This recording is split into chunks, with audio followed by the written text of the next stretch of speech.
ఇంకా ఈజీగా ఉంటుంది. పెద్ద రింగ్తో పెట్టుకుంటాం. గాయత్రి మంత్రం అనేటువంటిది చాలా విశేషమైనటువంటిది. 24 అక్షరములతో కూడుకున్నటువంటి వరేణ్యము తేజశక్తిని ఇచ్చేటువంటి మహామంత్రం. ఆ మంత్రాన్ని మీరు ఉపదేశం తీసుకున్నారు. సావిత్రి ఉపదేశంతో పాటుగా గాయత్రి ఉపదేశమైనది. తోచినంత జపం చేశారు.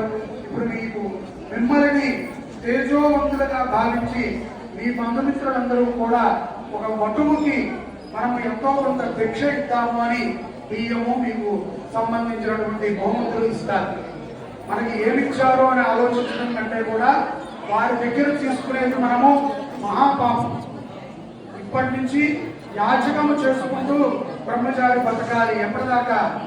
వివాహ పర్యంతం. వివాహంలో మనకి కాశీ సమారాధన ఉంటుంది. కాశీ తల్లి తర్వాతే మిగతా దేవతలందరూ కూడా ఉంటారు. అంతే తప్ప మేము చాలా సంపాదిస్తున్నాము, చాలా కీర్తి ప్రతిష్టలు వస్తున్నాయి అని అనుకుంటే అవి ఇక్కడికి మాత్రమే ఉపయోగపడతాయి. ఈ శరీరం సరిపోయిన తర్వాత మనము చేసేటువంటి అనుష్ఠానమే మనకి మంచి ముక్తిని ఇస్తుంది.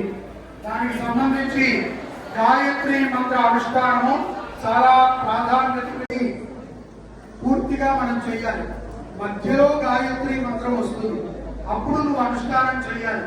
దాని తర్వాత సూర్యోపస్థానము, ప్రాతకాలము, మాధ్యాహ్నికము ఉంటాయి. దాని తర్వాత అనేక దిక్పాలకుల్లో ఉన్నటువంటి దేవతలని నిన్ను రక్షించమని నువ్వు కోరుతావు. ఇది మినిమం నీ ధర్మం. ఉద్యోగం చేయటము ఎట్లా అయితే మన ధర్మం అనుకుంటామో, సంధ్యావందనం చేయటము మానవుడిగా బ్రాహ్మడిగా ఫస్ట్ మన ధర్మం.